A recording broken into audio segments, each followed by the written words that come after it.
Hemos invitado a Giorgi Reynoso, que es ingeniero, especialista en temas del sector eléctrico. Las sedes van a sufrir unos incrementos bastante sustanciales. Catalina es ya una unidad que marca un peso dentro del sistema. Bueno, la perspectiva que el gobierno tiene es hacer el fideicomiso. Una de las reformas más profundas de la presente administración del presidente Luis Abinader está vinculada con el sector eléctrico. El presidente Luis Abinader decidió mediante decreto la liquidación de la Corporación Dominicana de Empresas Eléctricas Estatales y además unificó las funciones que antes estuvieron siempre separadas del Ministerio de Energía y Minas de la parte eléctrica. Ya todo está unificado y el ministro de Energía y Minas, competente para ambos casos, es Antonio Almonte, con quien conversamos esta semana. Hemos invitado a Giorgi Reynoso, que es ingeniero, especialista en temas del sector eléctrico, aparte de ser el presidente de la Comisión Mundial de Energía, capítulo de la República Dominicana, es el director ejecutivo de la Comisión de Liquidación o de Liquidadora de la Corporación Dominicana de Empresas Eléctricas de República Dominicana, además de que labora también apoyando a Celso Marrancini en la administración y conducción de Punta Catalina. Muchas gracias, Giorgi, por aceptar este diálogo. Me interesa conocer cómo marcha ese proceso de reforma del sector salud, del sector eléctrico, en el que tú tienes una responsabilidad institucional muy fuerte, aparte de la que tiene el ministro. Correcto. Sí, lo primero que se está haciendo es reformar las leyes y crear el marco adecuado para que se pueda dar la liquidación de CDE. La CDE se tiene que liquidar a través de una ley. Y esa ley, para que se pueda dar, tiene que modificar la 125 y la 5707. Esas dos leyes se están estudiando, se están reformando, para entonces luego dar el decreto de liquidación formal de la CDE. En este caso, cuando se habla de un proceso de liquidación, ya hay sobre la marcha una serie de acciones administrativas, de reformulación del sector eléctrico fundamentalmente.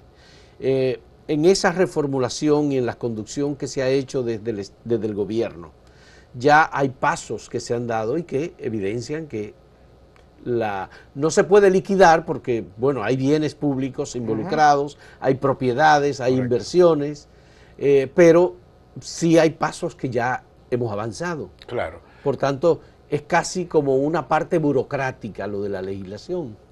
Bueno, no, todavía queda camino por andar, porque si bien es cierto, todo lo que dice la ley 113 del Ministerio de Energía, ya se ha empoderado al Ministerio de Energía con todas las facultades que antes ostentaba CDE.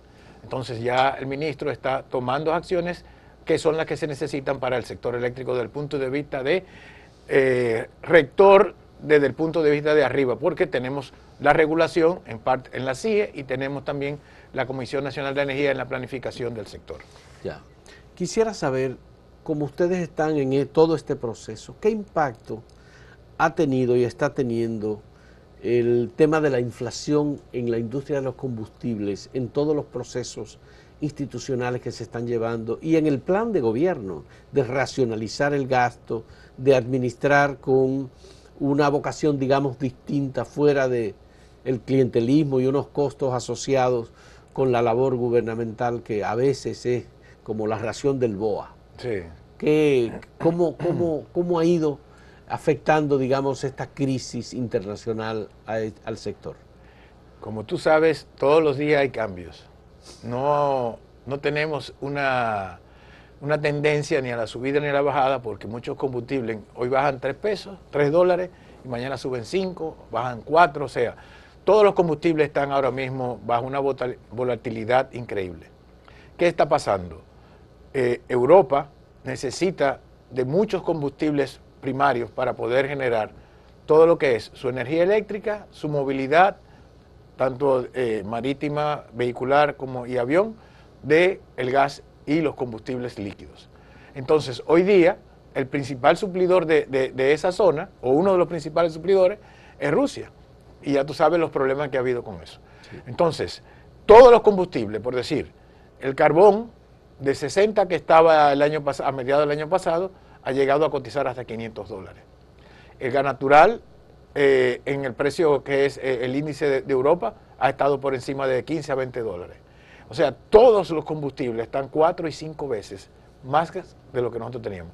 Y habíamos hecho una reforma en los años anteriores, ¿para qué? Para tener una matriz un poquito más balanceada, pero tenemos gas y carbón como los líderes. O sea, esos dos son más del 70% de toda la generación de ahí. Entonces nos pega muy fuertemente a toda la planificación que se había hecho. Independientemente de que nosotros compremos en un mercado internacional en el que, digamos, no nos abastece a nosotros Rusia, ni Ucrania, ni esos países europeos. Ayer yo mismo contaba algo, que un problema similar a este sucedió en los años 70. El barril de petróleo estaba a $1 y llegó a estar a 30. ¿Qué sucedía en aquel momento? El mundo no estaba interconectado como está hoy día. Ahora, cualquier cosa que suceda en cualquier parte del mundo afecta a todo el mundo. Y más a países que somos tomadores de precios, que nosotros no tenemos ningún hidrocarburo que sea propio de nosotros. Entonces, lamentablemente estamos tomando el precio. Es decir, ahora mismo el índice Henry Hub prácticamente usted no consigue barcos que le vendan o empresas que le vendan a ese índice, tiene que hacerlo al índice de Europa. El carbón ya el índice que está gobernando es el europeo, el australiano, o sea, precios mucho más caros que lo que había. Y el suplidor nuestro, que son tanto Colombia como eso, están mirando esos escenarios. Yeah. El carbón nosotros lo compramos a Colombia. Colombia y a Estados Unidos. Y a Estados Unidos. Tenemos acuerdos incluso. El petróleo igualmente lo compramos en Estados Unidos, el tipo Brent, ¿no? El Brent no, nosotros usamos de índice el WTI, el West Texas Intermediate. Ya. Y eso igualmente... Todos han subido. Ha sido afectado por la...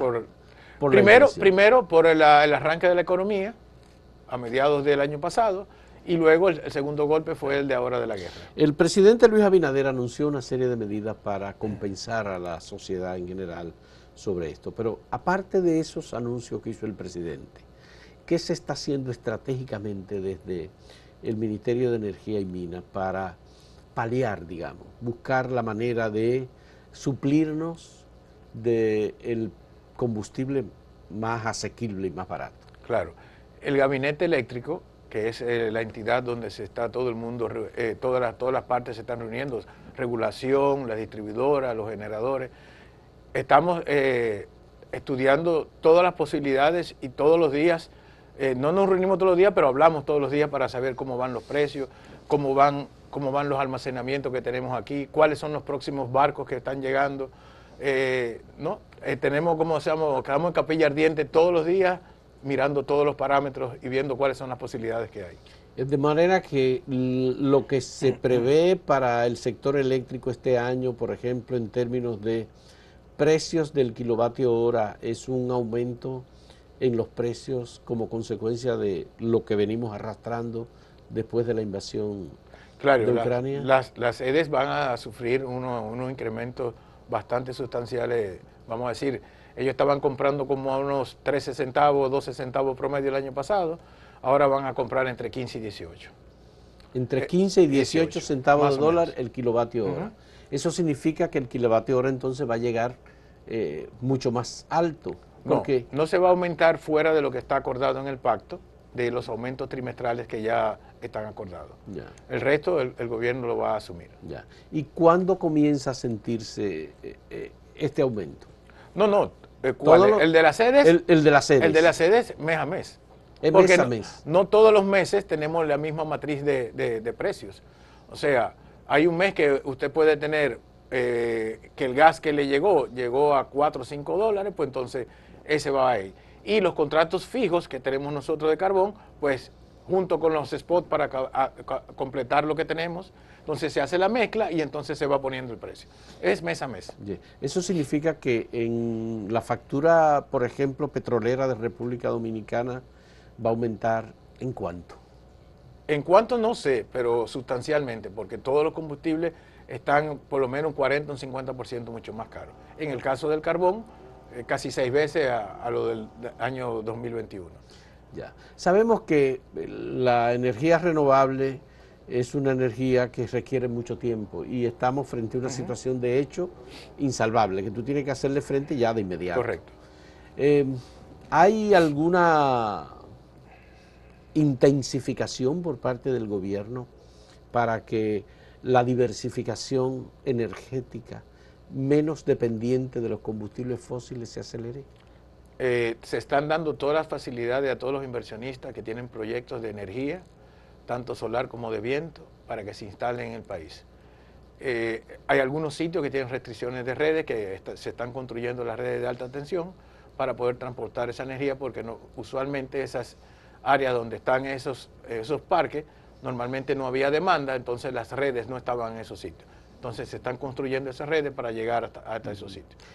¿Este es el momento adecuado para modificar los reglamentos? Que hay 2 reglamentos que están en discusión en este momento y que aparentemente están paralizados, o que hay una tendencia del gobierno a reducir los beneficios de la energía renovable que se instala por parte de los ciudadanos, y otro para igualmente limitar la instalación por vía de reglamento de los proyectos de inversión? En la parte, vamos a decir, del mercado eléctrico mayorista, tú le estás quitando un poco de las inversiones, de los impuestos que ellos tienen que pagar.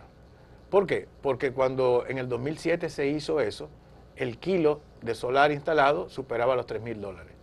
El de eólico, 2,000 y algo. O sea, y hoy día son más barato. Menos de 1,000, exactamente. Menos de 1,000. Ha bajado. Ha bajado bastante. Entonces, y ha mejorado la eficiencia de los equipos y todo eso. Por eso hay que cambiar el reglamento.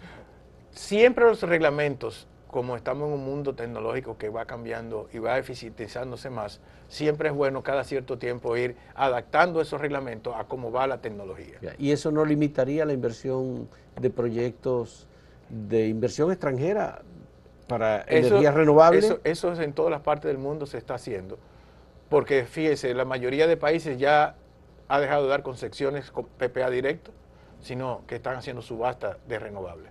Se va a Colombia, se va a Ecuador, se va a Chile, todos están haciendo PPA directo.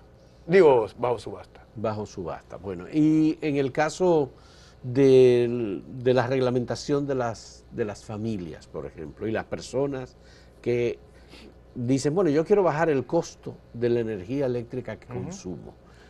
Instalo un contador bidireccional con autorización de las autoridades, instalo unos paneles solares, depende, 24, 32, 40, y genero una energía eléctrica que eso me compensa. Correcto.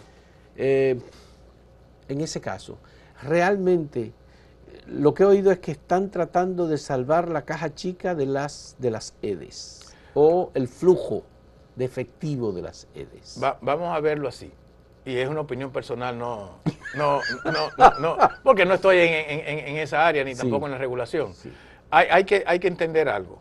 Si yo en la mañana inyecto una energía que en el mercado a ellos le cuesta comprármela, vamos a decir 10 centavos de dólar, y en la noche yo retiro energía del mercado que a ellos les cuesta producir 17 centavos, o sea, esa energía de la mañana no me la pueden poner al precio de la imputar a eso. Entonces, yo entiendo que lo que debe haber es un balance. Un balance en el cual, por la mañana, si el precio marginal de la energía está a 12 a 14, que me compren mi energía a ese valor. Y si en la noche, cuando yo la compro, pues la compro al precio del mercado. Eso es lo que yo entiendo que sería. Y yo soy más. O sea, yo he participado en proyectos fuera de aquí, donde las distribuidoras, porque eso es algo importante, están pensando en el cliente. ¿Qué están haciendo? Bueno, yo como distribuidora sé que necesito una inyección de regulación de voltaje o cualquier situación en un punto X. ¿Qué yo hago? Voy donde la gente que yo sé que quieren instalar paneles y lo que hago es, yo voy a hacer una finca de 50 megas. Le vendo 5 a ti, le vendo 10 a aquel, le vendo... Y la gente está contribuyendo con la distribuidora y a la vez está ayudando y quizás no instalarlo en sus casas porque a veces eso crea congestión en las redes. Qué bien, me gustaría saber, tú que estás en el sector eléctrico, ¿qué va a pasar con las distribuidoras? El gobierno tiene la intención de mantenerlas como empresas estatales de negociación y comercialización o cederá finalmente a la tentación de, como se hizo ya en el pasado, de licitarlas, colocarlas en manos del sector privado, en administración o como fuera, ¿no? O sea, lo que se ha escuchado es que el Estado quiere traspasarla en administración, esas empresas distribuidoras, a empresas privadas.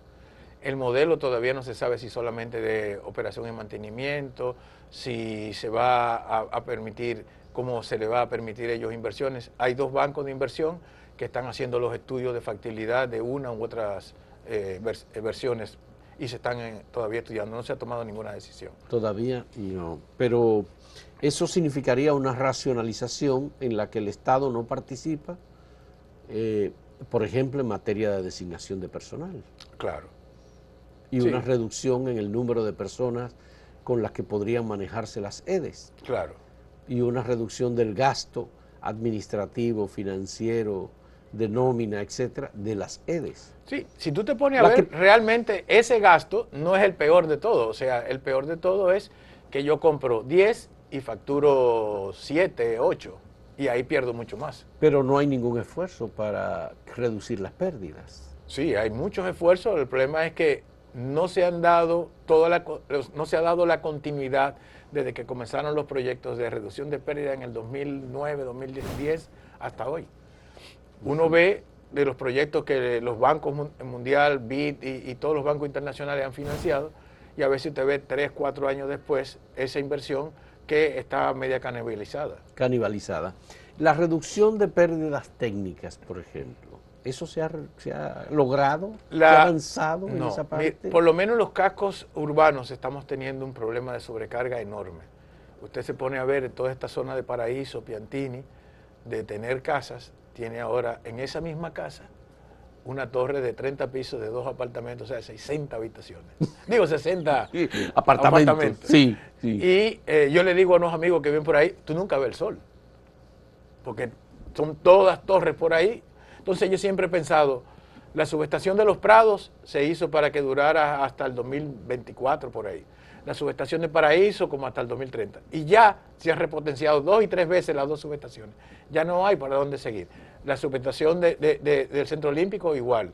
La de Matadero igual. O sea, la del Embajador ni se diga. O sea, todas las subestaciones que están dentro de la ciudad, para hablar aquí Santo Domingo, y lo mismo pasa en Santiago, están copadas. Yo no sé. Es decir, están a su máxima capacidad. Entonces, la otra circunstancia que nosotros tenemos que pasar para aumentar la calidad y la seguridad del suministro, pasar de tener circuitos radiales a circuitos en ring, o sea, que estén alimentados por todos los sitios. Si se me va un ramal, yo puedo conectar por el otro. Pero ahora mismo para yo alimentarte a ti, yo voy de A a B. Y lo que se debe hacer es hacer un círculo para que yo pueda alimentar, ya sea por aquí o por aquí.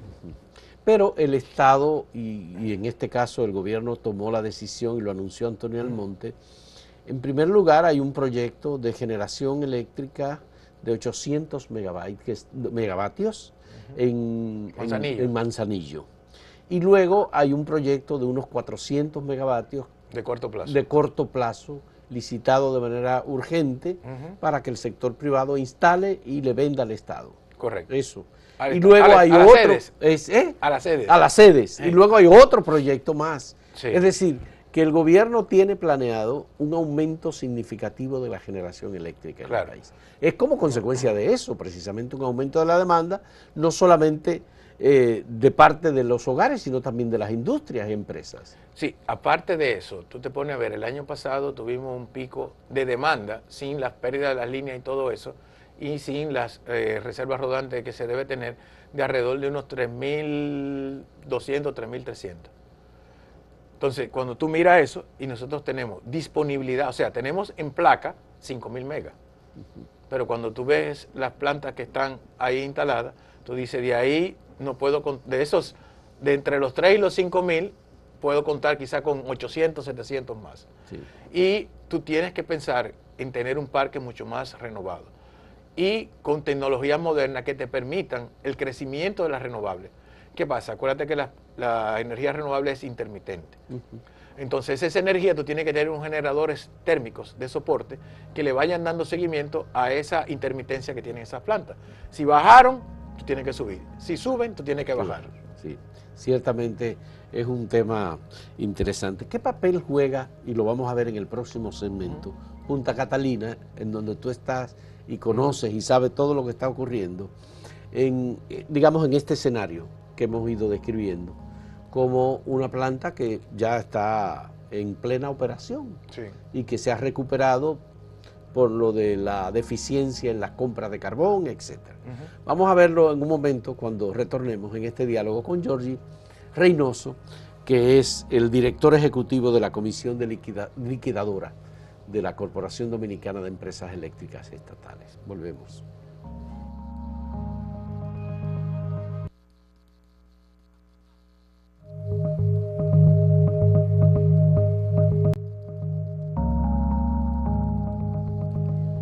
Giorgi Reynoso, me interesa saber qué papel juega Punta Catalina en este momento, en este escenario de altos costos o altos precios de los combustibles, que genera a partir del carbón y que nosotros le compramos el carbón a Colombia. Fíjate, Catalina suple el 30% del suministro. El tú eliminar ese 30% significa o apagones o comprar todavía más caro que lo que Catalina puede generar. Entonces Catalina, si bien todos los problemas que tiene, que sabemos que todavía están pendientes por analizar, auditar, Catalina es ya una unidad que marca un peso dentro del sistema. Cuando estaba yo con Celso en el 2009-2012, nosotros hicimos una planificación de que había que entrar una unidad como Catalina, pero en el 18 había que volver a licitar entre 400 a 500 megavatios más, porque el sistema va creciendo alrededor de 3 a 5% anual. Crecimiento natural. Natural, exactamente. Sí. Sin contar que entonces tú tienes que mirar para atrás las plantas que ya están muy viejas, que hay que ponerla ahí. Y algo adicional que nosotros no lo tenemos todavía, que en todas las electricidad de todos los países tiene que se llaman las reservas frías. Porque en todas las partes del mundo las plantas salen. Entonces, salen y entran y nadie se da cuenta. O sea, pero la reserva fría contribuye extraordinariamente a bajar los costos, porque se supone que entran los que son más baratos. No, la reserva fría lo que te permite es que cualquier planta que tú tengas que sacar por mantenimiento mucho más eficiente que esa reserva fría, tú no vas a tener apagón, porque el costo más alto es no tener energía. Ya, en todas las partes del mundo, todas esas plantas, o sea, tú te vas a Estados Unidos y nadie conoce quién es la planta que tiene con Edison generando. No, claro. Tú vas a Colombia y nadie se entera. Bueno, ahora se enteraron de la hidroeléctrica por los problemas que tiene, pero tú vas a toda la parte, o sea, aquí todo el mundo, tú le preguntas quién es Itabo, quién es Jaina, todo el mundo sabe cada planta. Aquí sí. ¿Tú entiendes? Pero fuera de aquí eso no pasa. ¿Por qué? Porque el servicio es continuo y es robusto. Ya. Y cuando decimos el costo de generar 700 kilos, Punta Catalina, Punta Catalina versus cualquiera otra de las que lo hace a partir de combustibles fósiles. ¿Cuál es el más costoso? Fíjate, para ¿Cómo ponerte, está Punta Catalina? Exactamente. Nosotros ahora mismo estamos entre el lugar, dependiendo, vamos variando, dependiendo de precisamente el precio del gas. A veces las gas están arriba de nosotros, o a veces nosotros estamos compartiendo con ellos algunos lugares. Cuando dice nosotros, está hablando de Punta Catalina. Exactamente. Ya. Entonces, nosotros estamos entre el 2 y el 7, siempre moviéndonos en eso ahí. Todavía abajo quedan como 12 o 13 lugares más. O sea, normalmente la lista de mérito son 14, 15, 17 plantas. Ya. Y Punta Catalina está aportando el 30% de la energía del país. Del país, sí. Pero Punta Catalina en el año 2021 tuvo ganancias por 171 millones de dólares. ¿Cómo se explica que las ganancias de Punta Catalina sean y tengamos, digamos, aporta el 30%, pero además tenemos energía muy cara? No hemos logrado bajar. Punta Catalina no ha logrado incidir en el precio de la energía eléctrica. Sí, es lo que te estoy diciendo. O sea, si Catalina no hubiese estado adentro en el sistema, aún comprando el carbón que tiene, otras plantas que están mucho más abajo en el orden de mérito eran las que tenían que suplir ese 30%. Estamos hablando de plantas que posiblemente estén generando entre un 10 y un 15% más caro que Catalina. O sea, Para ponerte un ejemplo, Catalina, 30%, por alrededor de 3.000 megas que tenemos, Catalina genera casi 800 y pico megas. 800 y pico megas. Y no ponlo tú, que Catalina sale, que vende aproximadamente entre 10 y 12, contra otros generadores que venden a 15. 3 centavos de diferencia son alrededor de 300 o 400 millones al año de diferencia. De diferencia de dólares. De incremento, exactamente. Bien. Entonces, Punta Catalina no estaba para generar 700 y tantos megas, y ahora me dice que está en 800. No, es decir, está a plena capacidad. No. Catalina es una planta de 360 megas base, y con el despacho, como yo te explicaba ahorita, tiene que bajar y subir dependiendo de cómo estén las condiciones de la red eléctrica en ese momento. Pero son dos plantas. Son dos plantas, Son sí. dos plantas, entonces cada una... 360 cada una. 360 cada una. Sí. Entonces, esos 720. 720. Tú me dices que llega a los 800. No. 720. 720. No pasa de ahí. No. ¿Y cómo va la administración de Punta Catalina con Celso a la cabeza ahora, luego de la salida de Serafín Canario? Sí, estamos realmente todavía haciendo todo lo que es la planificación de mediano plazo. Se están dando los mantenimientos que le toca a la planta, porque eso es algo que cuando tú construyes una planta, cada equipo te dice cada cantidad de horas que tú tienes que sacarle a eso. Estamos entonces, si va a salir la X equipo en tal momento, tú tienes que tener un aprovisionamiento de materiales para dar ese mantenimiento. Entonces, si va a salir en el mes de junio, tú sabes que a partir de ya de enero o marzo, tú tienes que comenzar a comprar ese equipamiento para que te llegue a tiempo para que eso pueda estar ahí. Yeah. Estamos trabajando en todo eso para que dar el mantenimiento adecuado a la unidad. Punta Catalina terminó finalmente de recibirse de parte del consorcio constructor, ¿verdad? No, todavía la recepción final no se ha dado. La auditoría técnica. ¿Está caminando? ¿No se ha concluido todavía? No, todavía no se ha concluido. La auditoría de costos. Comenzó hace 2 semanas. ¿Comenzó? Sí. Bien. Y la posibilidad de una administración externa de Punta Catalina. Está sobre la mesa. Primero yo creo que para poder entregarla en operación, tenemos que recibir la planta formalmente. Y en el contrato no estaba que había un tiempo después de comenzar a generar energía cuando ya había que darla por recibida. Claro, pero cuando la administración actual y la pasada tenían unos problemas que ellos le llaman que eran DNN, o sea, eran como quejas de equipos que tenían problemas de instalación, problemas de vibración, todo ese tipo de cosas se ha ido reparando, se han ido arreglando. Y estamos en negociaciones con ellos para ver cuándo se puede recibir las 2 plantas. Ya.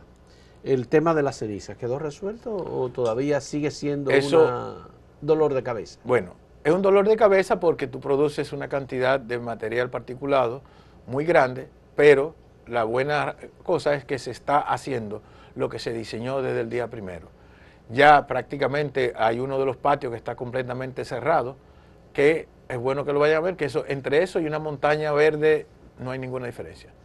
Ya eso tiene varias capas de diferentes, tanto de neopreno como de material arcilloso, piedra, caliza, o sea, una serie de materiales tapando la ceniza para que esa ceniza no tenga ningún tipo de interacción. ¿Qué capacidad tiene ese parque, digamos, ese cementerio? Ese cementerio, ese cementerio de ceniza tenemos, sí. Actualmente ya hay una celda casi cerrada, hay una que está en operación y nos quedan 5 patios más. ¿Qué estamos haciendo? Estamos recibiendo ofertas de varias compañías, tanto locales como extranjeras, para hacer algunos cambios en la parte de operación de la planta y del carbón, para que pueda ser reutilizado por esas personas y se lo puedan llevar. Ya, quería saber si había alguna opción, que normalmente los países han buscado opciones, para utilizar esa ceniza como producto o como materia prima para determinados productos. Claro. O sea, la industria de la construcción, determinados espacios, digamos, donde se pueda hacer eso. Claro. ¿Hay alguna posibilidad de que se pueda utilizar la ceniza? Actualmente, como se hizo con la mina de Ferronic en Lemboná. Sí, actualmente estamos en conversaciones con 2 empresas alemanas que están muy interesadas, y también los cementeros locales, si nosotros podemos hacer algunos cambios en tener menos cal en la ceniza. Y eso se está haciendo el estudio. Quiero recordar que parte de la construcción de la autopista Duarte, como es hoy, se hizo precisamente con desechos de la mina de ferroníquel de Bonao. Así mismo. Y fue la estabilización de suelo, principalmente en esa área de donde está el arroz. Exactamente, que es un agua, es un terreno muy húmedo, y que había sido utilizado durante años y años y años en plantaciones arroceras, y finalmente ahí se pudo hacer la carretera. Entonces, en el caso de los desechos del uso del carbón, también habría alguna opción. Eso claro. Sí, en Estados Unidos se usa para nivelación de terreno, para hacer block, para hacer gypsum board, o sea, hay muchos, pero tenemos que quitarle un poco más de cal al carbón.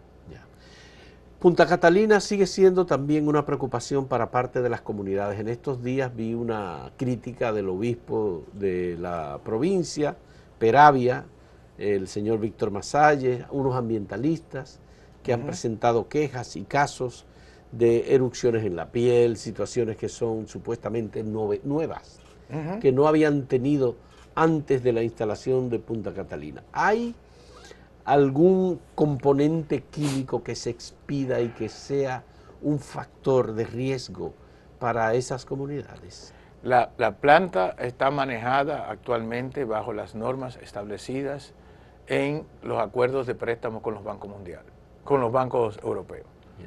Y estamos siguiendo esas normas. Se supone que tú vas a Catalina y normalmente tú no ves casi ni saliendo humo por ahí. Y el particulado que ahora se está manejando es muy poco, porque de que esa ceniza se traslada desde la planta al cementerio es mojada y compactada. Y eso evita que esa ceniza salga volátil de ahí.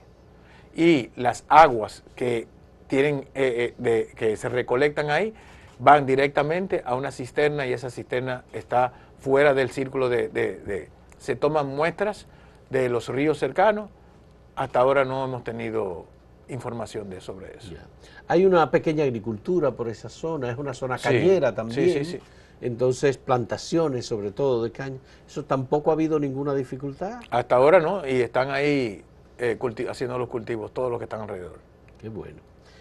Bueno, pues me alegra. Yo creo que Punta Catalina sigue siendo entonces un factor positivo para el sector eléctrico. Claro, necesitamos más generación para poder estabilizar y que cualquiera de las plantas grandes cuando salga no sea un caos para el sistema. Como tú has sido una de las personas que idea un poco el programa de gobierno sobre el tema eléctrico, ¿se puede pensar que lo planteado en el programa de gobierno sobre Punta Catalina, qué va a ocurrir con ella? ¿Se privatiza, no se privatiza, se vende, se permite la participación del sector en un determinado monto de las acciones? No se va a hacer así, el Estado va a seguir siendo el dueño. ¿Cuál es, digamos, lo que hay en perspectiva para Punta Catalina? Bueno, la perspectiva que el gobierno tiene es hacer el fideicomiso inicialmente. Una vez eso esté ahí y se vean los resultados y se vea el apetito que hay en el mercado, es sacar la planta en operación y mantenimiento. El fideicomiso todavía depende de una discusión en el Consejo Económico y Social, aunque se entregó al Congreso el proyecto de fideicomiso público. Eso está caminando, pero como que no tiene tampoco la prisa que tenía desde el principio. Claro. Porque hubo muchas críticas. Entonces se espera un resultado en el Consejo Económico y Social que siempre va a ser lento.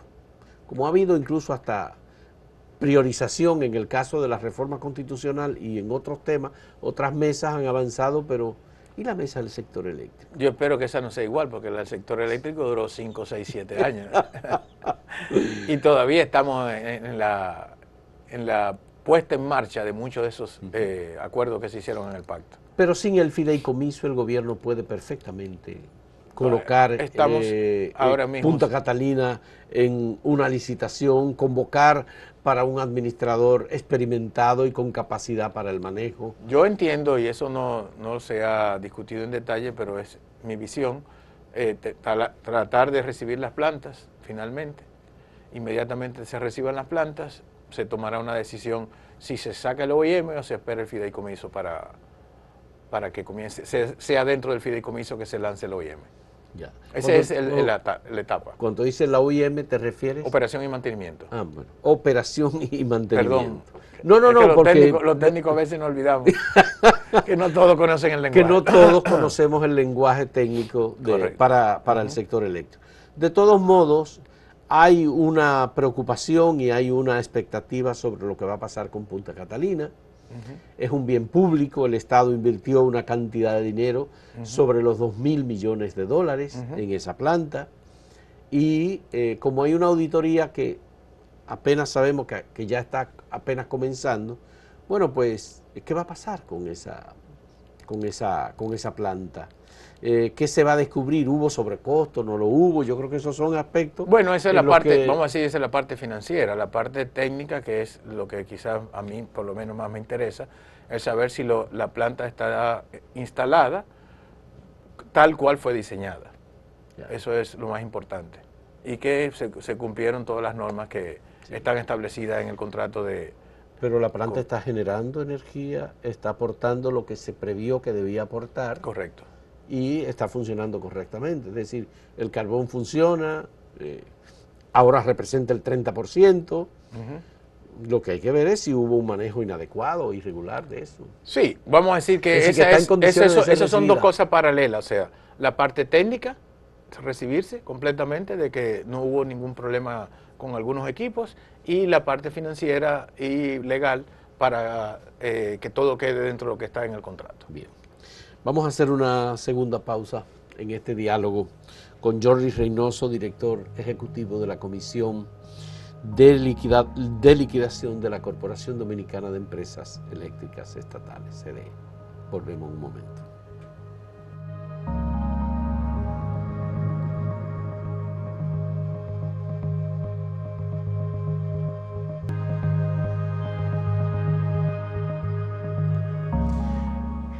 Jordi, el capítulo mundial de energía, el capítulo de República Dominicana del Consejo Mundial de Energía, tuvo una actividad esta semana y tú eres el presidente de ese capítulo de República Dominicana del Consejo Mundial de Energía.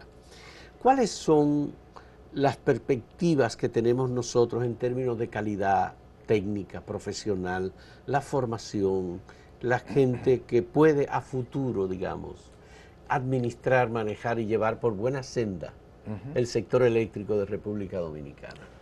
Vamos a decir que realmente ha habido un cambio positivo, porque cuando yo me gradué aquí no había maestrías en el sector de energía eléctrica. Ya hoy universidades como APEC, Ucamaima, INTEC ya tienen maestrías.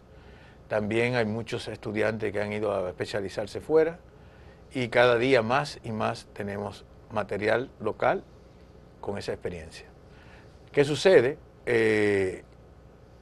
Como el sistema eléctrico dominicano tiene sus particularidades con la historia, hay que tratar de esa gente ir también conectándola con ese pasado que hay, porque no se puede desconectar el pasado con lo que está pasando hoy día. O sea, muchos de ellos están acostumbrados a, por decir, a manejar un sistema eléctrico que le enseñan con unas pantallas, o sea, electrónicamente.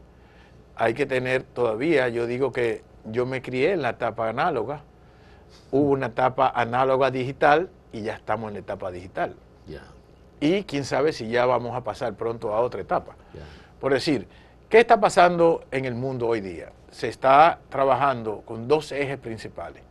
Primero, tratar de que esa energía que se produce cada día más verde, pero lo importante no es solamente eso, es que cada humano pueda tener ese servicio de energía.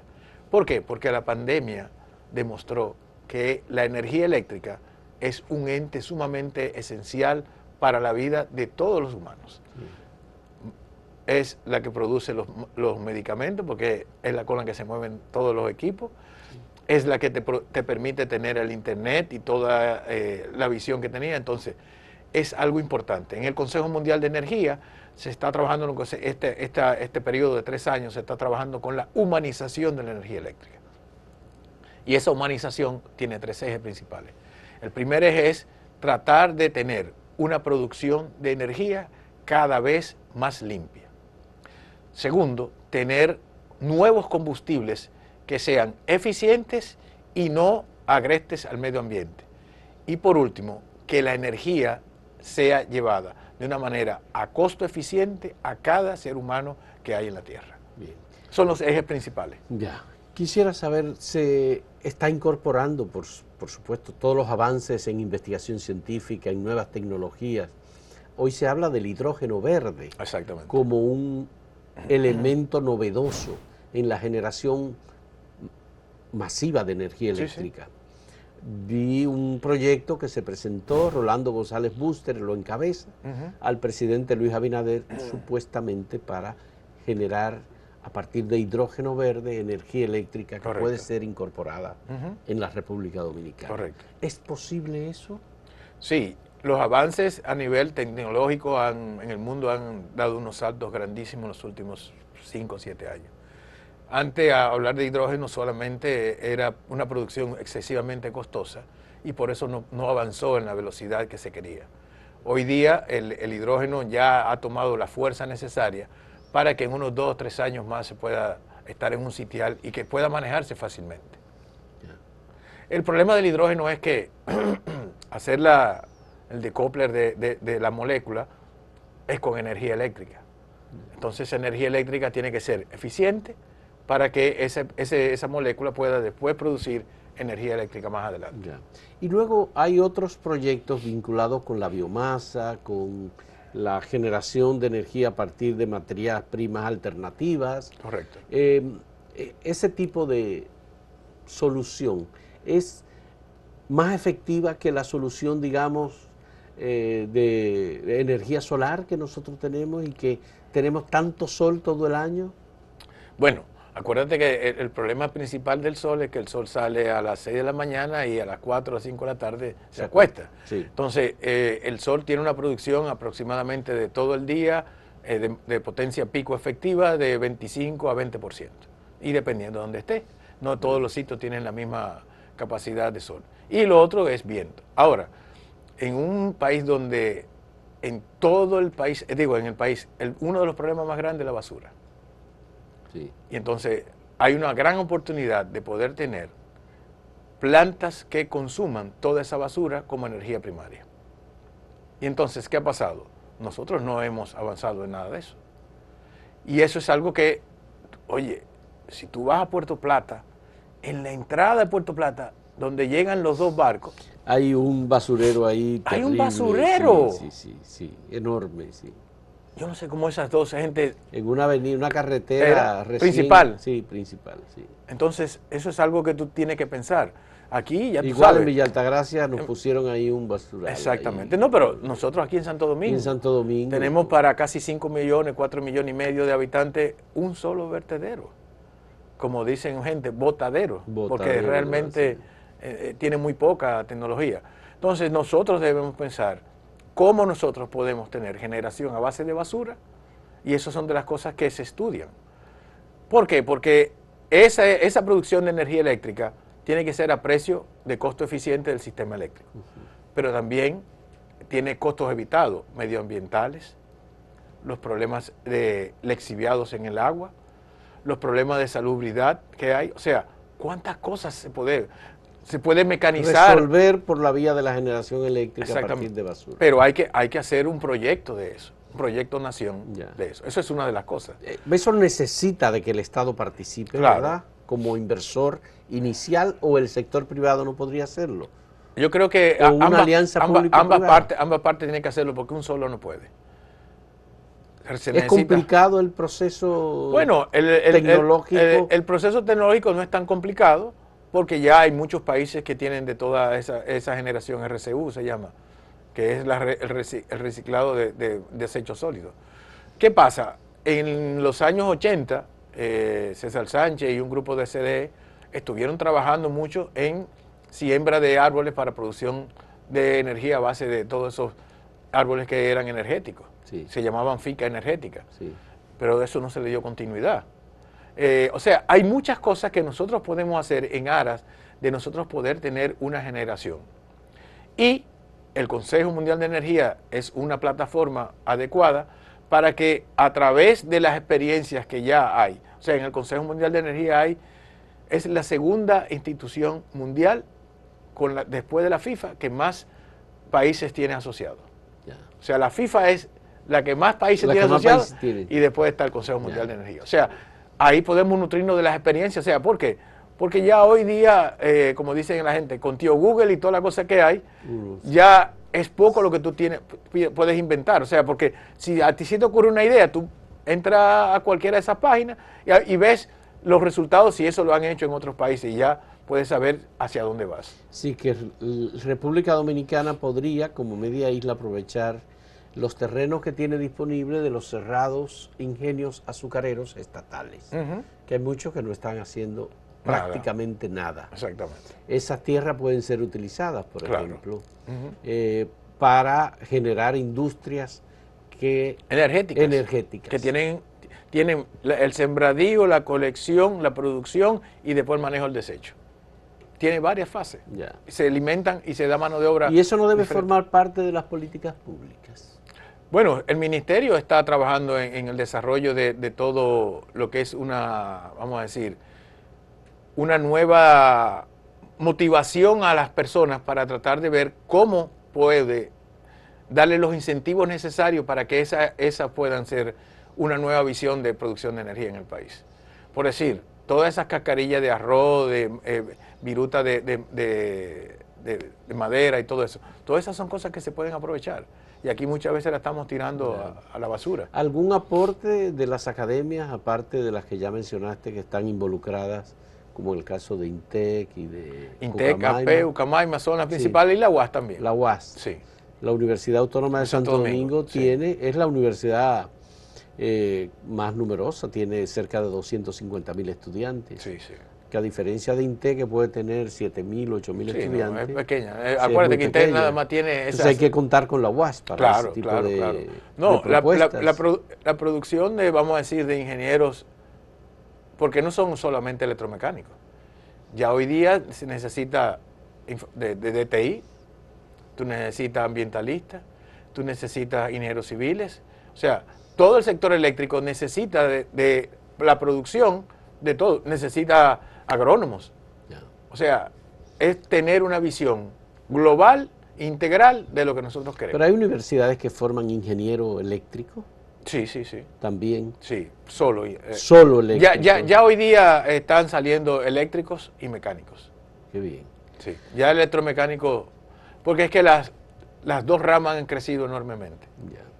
Y la parte, digamos, financiera, la parte económica, ¿es sustentable un sector eléctrico en donde se registran tantas pérdidas que finalmente la asume el ciudadano? Uno nota que el esfuerzo del gobierno y de las EDES para incorporar en el pago a los ciudadanos que reciben la luz y que no la pagan, ese ha sido siempre el gran dolor de cabeza. Correcto. Y que se vincula como una especie de ramificación política, porque si obligo que los más pobres o los sectores marginados paguen la energía, eso va a provocar una dificultad. ¿Qué se puede resolver con este asunto de las pérdidas? Mira, mi experiencia internacional me dice que sí se puede. Sí se puede. Se han logrado en otros países iguales o peores que nosotros. Y con menos capacidad, vamos a decir, financiera que lo que tenemos nosotros. Nosotros hemos tenido desde el año 2009 inversiones de la banca internacional y los bancos mundiales y BID bastante... El Banco Mundial le ha dedicado mucha atención al tema eléctrico. Ha ayudado mucho eso. Pero ¿qué pasa? Por años, desde la época de CDE con UNAE, hasta hoy día, siempre el sector eléctrico, la gente entiende que te engaña, que no te da buen servicio, esto y aquello. Lo primero que hay que tratar de hacer es, como dicen los americanos, traer el cliente a la empresa. Tratar de que el cliente tú te lo ganes. Y eso se gana, primero, dando un buen servicio, que la gente entienda que tú no le estás timando, que el servicio que tú estás recibiendo es justo por lo que tú estás pagando, pero eso se necesita una campaña bien hecha. Bien hecha. Y además convencer a ese público que utilice, porque en definitiva hemos tenido avances significativos. Claro. Ya, O sea, ya si los apagones no se dan. Si tú te pones a ver lo que antes. éramos en el 90 y lo que somos hoy, es otro sector realidad. eléctrico. Sí. Pero todavía necesitamos quitar, como dice mucha gente, ese San Benito, de que el sector eléctrico son todos unos ladrones, de que el sector eléctrico, el servicio no sirve, pero creo que hay que hacer un pacto entre ambas partes. Entre la empresa. Posibilidad es de que el Estado salga de la administración como una manera de despolitizar las decisiones relacionadas con la rentabilidad. Eso es una cosa, pero es que tú no puedes desconectar todo lo que es la sociedad. La sociedad es parte del sector eléctrico. O sea, yo produzco un bien que me lo consume toda la sociedad. Y si a esa sociedad a la que yo le estoy llevando el servicio entiende que yo te estoy robando, que yo te estoy dando mal servicio, que todos los que están ahí son unos ladrones. O sea, hay que cambiar la visión que tiene el pueblo del sector eléctrico. Y eso solamente se logra, primero, con una campaña bien hecha, ir casa por casa a la distribuidora, porque es lo que yo le digo muchas veces a los comercializadores. ¿Usted conoce a su cliente? Usted tiene que ir a conocer a su cliente. Sí. Si yo estoy en Gascue, yo tengo que caminar cuál es la zona para saber si hay un poste que está doblado, si hay una mata que está impidiendo eso, si hay cables que están o sea, usted tiene que caminar. Las empresas, las comercializadoras no están sentados en una oficina esperando que llegue un cliente para cortar la tela. No, mi producto está en unos electrones que van por unos cablecitos por toda esa zona. Yo tengo que caminar mi zona, tengo que hablar con los clientes. Pero cuando Unión Fenosa se estableció en el país, quiso hacer eso y le fue aparentemente muy difícil. Te voy a decir... A principios del siglo. ¿Qué pasó? Lo mismo que sucede con muchas cosas. O sea, la capitalización se vendió como una panacea cuando debimos haber hecho, y fue una gran cosa, porque gracias a eso tenemos hoy un sector eléctrico mucho mejor que el que teníamos antes. Sí. Pero nosotros necesitamos hacer una campaña para que entendieran cuál era el proceso. Porque la gente lo que se le ofreció fue que no se iba a ir la luz, que la tarifa era más barata y que colorín colorado el cuento se había acabado. Y no era así. O sea, había que hacer un caminar para llegar a eso que se quería. Pero había que decirle que de 0 a 10 habían subiones y bajones. Sí. Cuando uno tiene el servicio de energía eléctrica permanente, no hay apagones, todo está normal, todo está bien, usted camina por calles iluminadas, es decir, es correcto, como lo que es normal. Sí, exactamente. Lo demás se olvida. Sí, sí, sí. Entonces, tal vez habría que como retornar o recordar esa época, ese periodo en que se fue Mejía, llegó Mejía de San Francisco,